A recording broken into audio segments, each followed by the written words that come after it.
Ladies and gentlemen, welcome to the Patriot News Hour with your host, Joshua Capilla, the independent with conservative values, fighting the liberals, protecting the homeland from terrorists, domestic and foreign. Ladies and gentlemen, we're not going to stop. We're not going to stop. We're going to tell the truth. They want to suppress the information. They want to spread the lies, but we're holding everyone accountable. Ladies and gentlemen, welcome to the Patriot News Hour.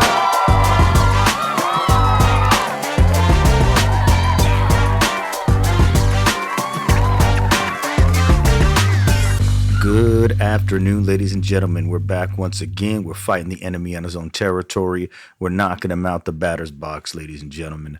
Look, Iran, they're back. They're causing trouble. They want to get involved in this war, even though they already are involved in this war. Hamas is just a proxy wing of Iran. And look, there's been a lot of deaths. There've been a lot of casualties. They killed a lot of babies, killed a lot of individuals. They're using infants and babies as shields, and they're posting videos of this stuff, ladies and gentlemen. Proud of it. I don't care what your religious leanings are. How are you proud of holding up small children in video and just gloating about using them as human shields? So what we're going to do is we're going to jump to Fox News. We're going to cut to a soundbite, and I want you guys, this audience, to hear it for yourself. Tune into the show, subscribe, don't miss it, because if you do, you're going to be missing very important broadcasts coming up, ladies and gentlemen. So let's take it away. Ladies and gentlemen, are you ready?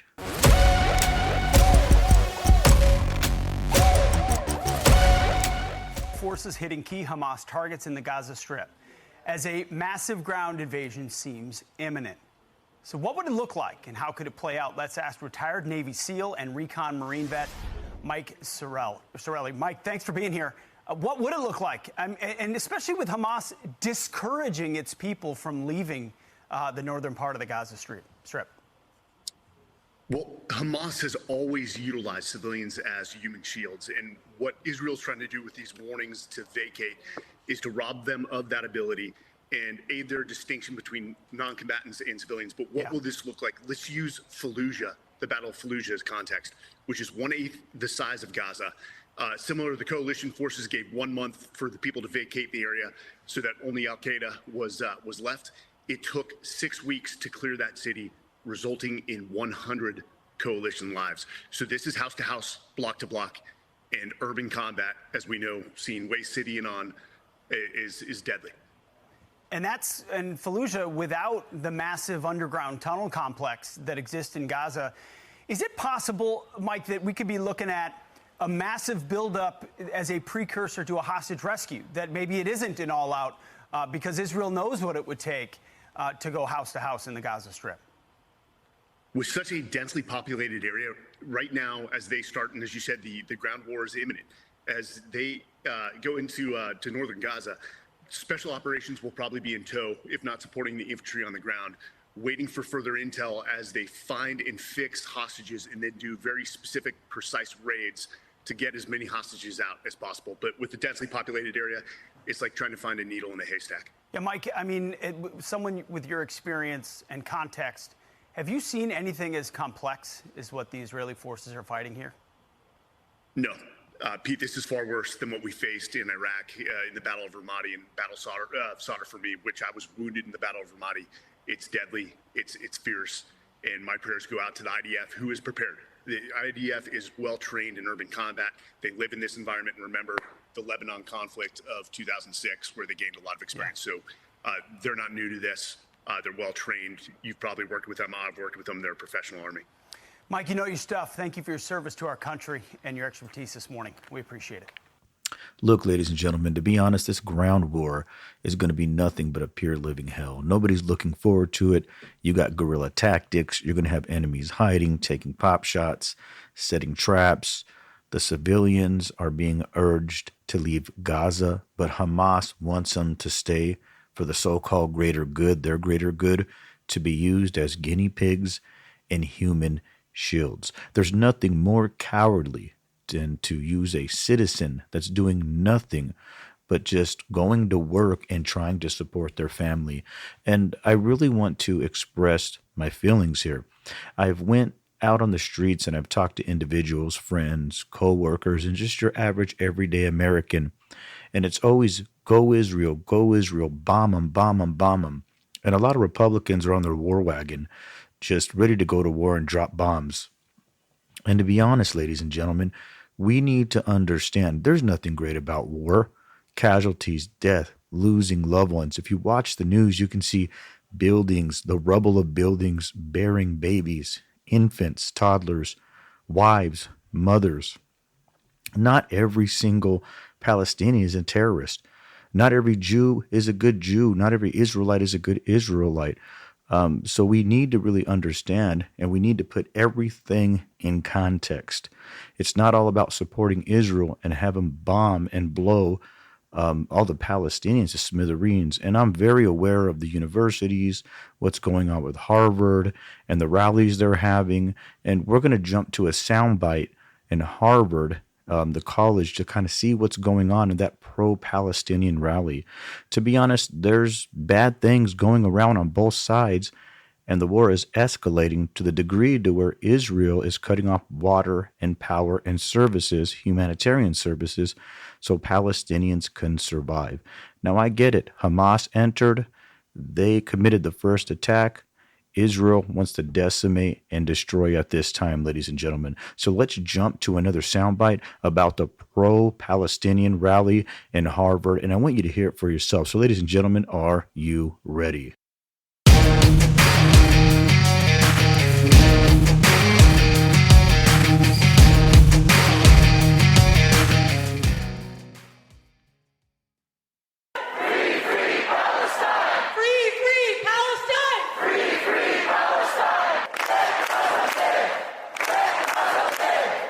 When people fought in apartheid South Africa, a system akin to Gaza's and the West Banks, the black brother and the Palestinian brother, the brothers in arm, we are one and the same. We are one and the same.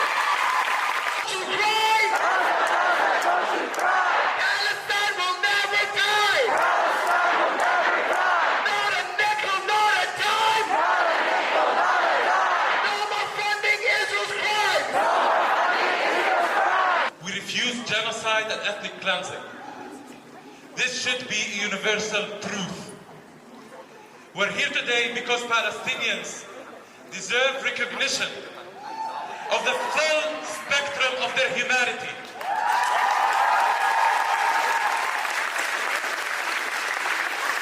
Silence is complicity. Silence is complicity. And we accuse Harvard of genocide.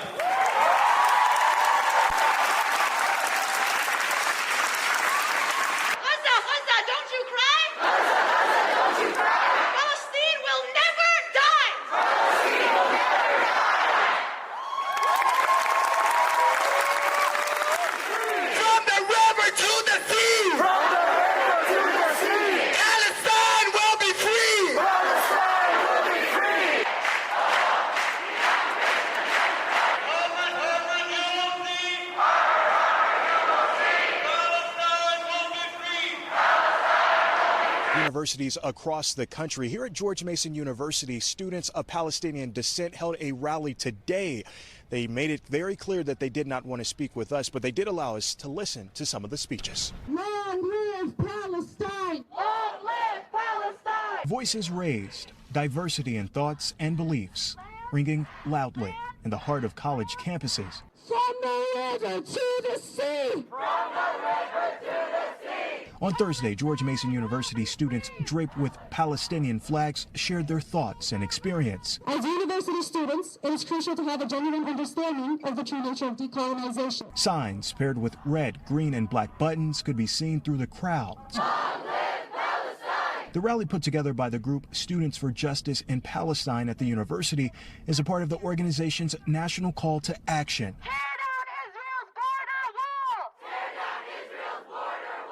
George Mason University President Dr. Gregory Washington issued a statement reading in part, "We come together to mourn the loss of so many lives, as well as to condemn the acts of terrorism that have targeted innocent civilians.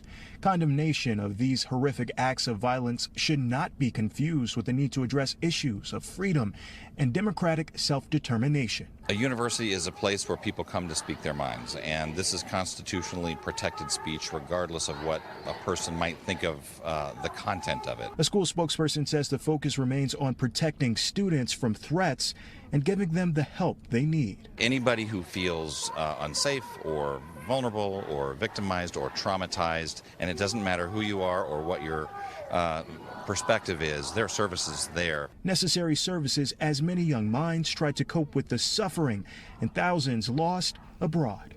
In Fairfax, Dominique Moody, News 4.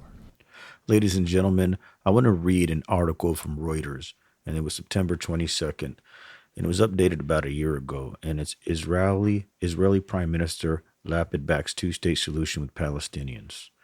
So here we go. Are you ready, ladies and gentlemen? Israeli Prime Minister Yair Lapid called on Thursday for a two-state solution to decades of Israeli-Palestine conflict and reasserted that Israel would need to do whatever it takes to stop Iran from developing a nuclear bomb. If Iran gets a nuclear bomb, it's going to be a deadly situation. I mean, we have Kim Jong-un firing these ballistic missiles over Hawaii. We have Vladimir Putin threatening the world. These dictators are trying to build a coalition so they can threaten the free world. So let's continue this article.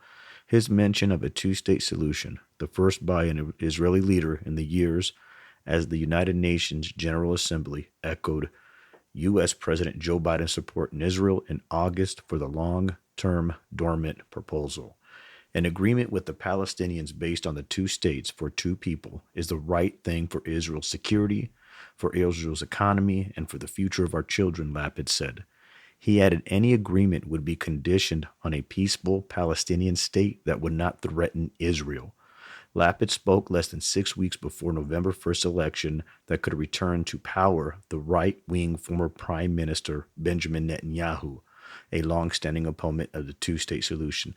Ladies and gentlemen, to be honest, Israel needs a two-state solution. But I believe that that's not the only thing that Israel is really concerned about. I think Israel is really concerned about the Palestinians no matter what, that they're always going to be hostile, that Hamas or some other terrorist organization is going to move through there and always threaten their people. I mean, you got Al-Qaeda, you got Hamas, you got all these different fractions, and they're always building coalitions and working together. And even though they might be at odds with each other, their common goal is the same thing. It's to eradicate Israel and to claim the land that they believe God promised them. So we got these universities, they're embroiled in battling and debating. And a lot of these Palestinians, ladies and gentlemen, they don't even have the rights. Well, none of them have the rights they have in America. We do have to be aware and be careful of homegrown terrorism because it can't happen here in this country. And America's a great country. We got the freedom of press, the freedom of speech. I mean, we're unique. Our economic engine, our people come together and they operate off freedom. But when religious ideology, because of extremists, threatens to take hold of our democracy, we need to be vigilant. We need to be aware as a country, as a people, and as a nation. So I want to switch gears and I want to head over to the Supreme Leader of Iran. And he's saying that they had nothing to do with it at all. And we can't believe this. I mean, look at the Russian-Ukraine war. They're flying Iranian drones and crashing them into innocent people over in Ukraine. We got multiple wars. I mean, ladies and gentlemen, we could be facing World War III. We just don't know. I mean, the Democrats talk about global warming and the climate. Republicans want to deny it, the majority of them. I mean, our biggest threat is the human race threatening to exterminate itself with these authoritarian, crazy individuals in power. So, ladies and gentlemen, let's switch gears and let's hear the Supreme Leader himself. Are you ready?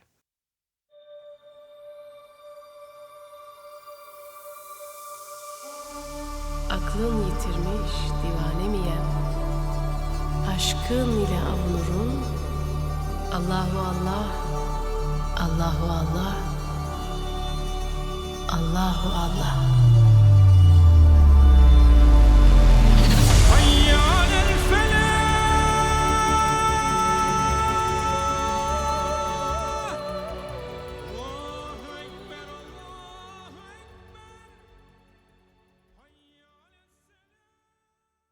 Leader has denied any involvement in the Hamas attacks on Israel. He told an audience at a military academy that Tehran supports and defends Palestine and its resistance.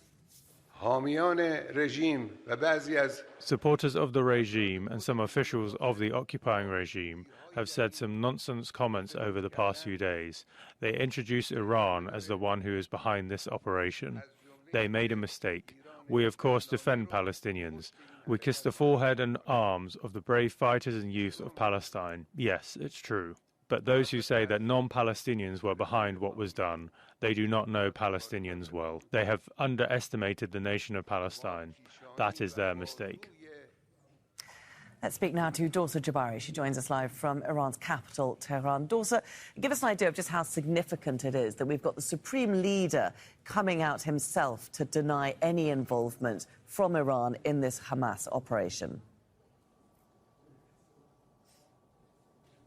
Well, it's certainly significant. The Supreme Leader, Ayatollah Ali Khamenei, is the commander-in-chief of the country's armed forces. But his comments weren't just about this specific denial. He spent about 10 minutes or so talking about the events that have unfolded over the past few days at the graduation ceremony at Imam Ali Military Academy here in the capital. He highlighted the fact that there was many people are calling what took place a failure in terms of the Israeli military intelligence, but he said it's irreparable what has happened, meaning that the Israelis will not be able to fix the damage that's been done to them.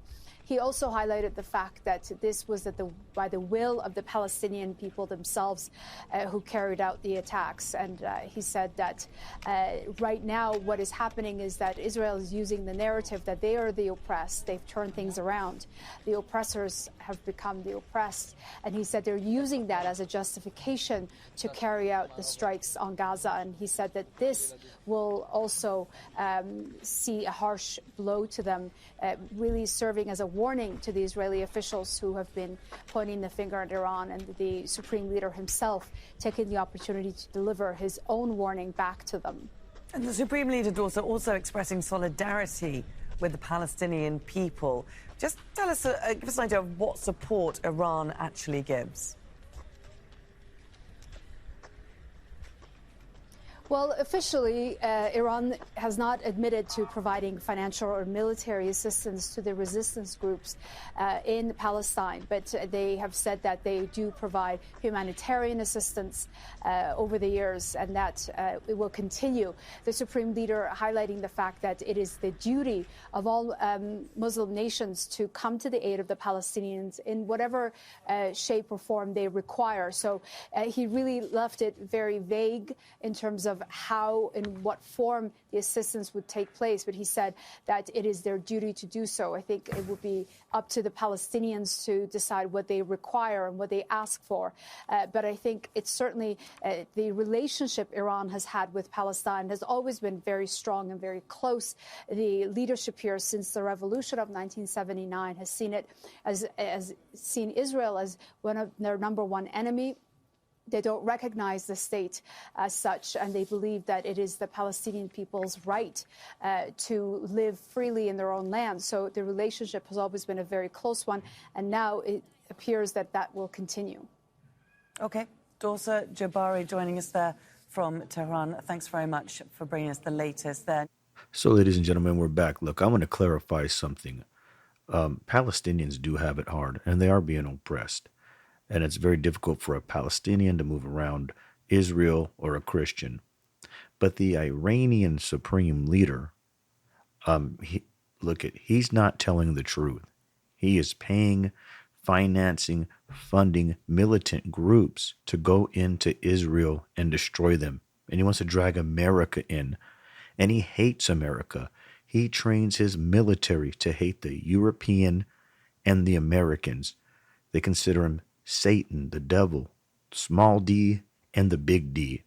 And they're always planning these attacks. They're always planning these manipulative situations to drag America into. And I can give you a prime example. I will play an audio soundbite in Iranian language, and then I will read what they are saying and chanting in English, and I will interpret it for you. Because I want you to hear this, ladies and gentlemen. Their supreme leader. They hate America. They want Americans dead. They hate Israel. They want Israelis dead. This is not just a historic fact. This is a current fact right now in today's history. And we need to do something about it, build a coalition.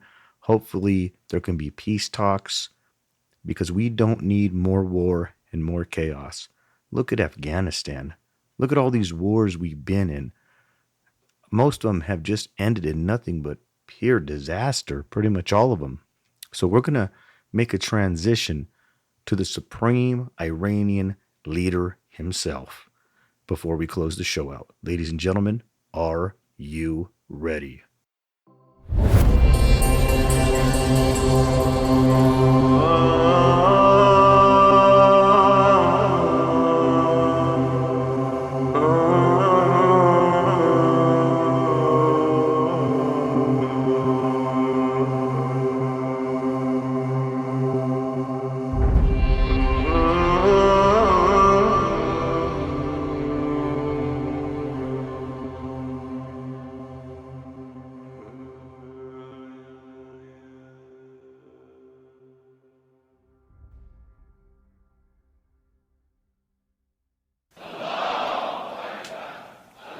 God is the greatest. God is the greatest. Khamenei is our leader. Death to America.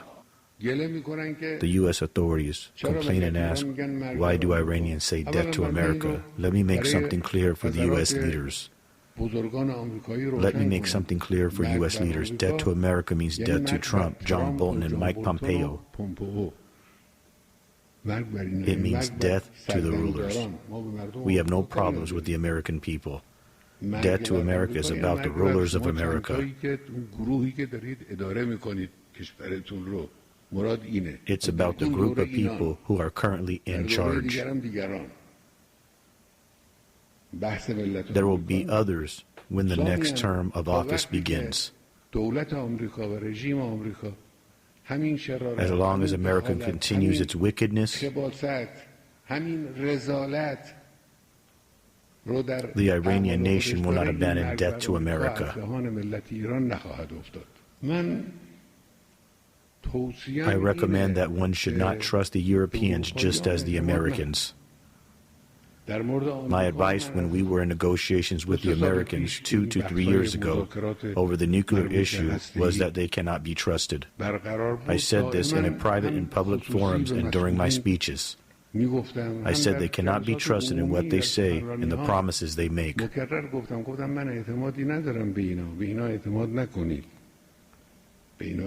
even said don't trust when they smile. These people cannot be trusted in any way. Not even a signature can be trusted. We have now reached a point where our officials who were involved in negotiations back then are now saying that the Americans cannot be trusted. They should have understood this issue of trust back then and should have acted accordingly back then. No, it's a similar situation with the Europeans. They also cannot be trusted. We don't say don't have contacts with them. We need to, as a government, to have contacts and relations, but it's an issue of trust.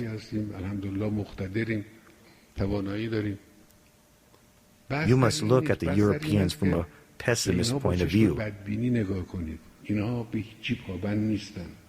So there you have it, ladies and gentlemen, the wise words of the Iranian Supreme Leader himself. Well, we're going to sign off. Look, we're going to start doing this podcast live. It's going to be a big thing. We got the merch line coming out. I just want to say God bless you. God bless the USA. Always strive for peace before you strive for war. Ladies and gentlemen, until next time, this is the Patriot News Hour. Joshua Kapia signing off. God bless you all.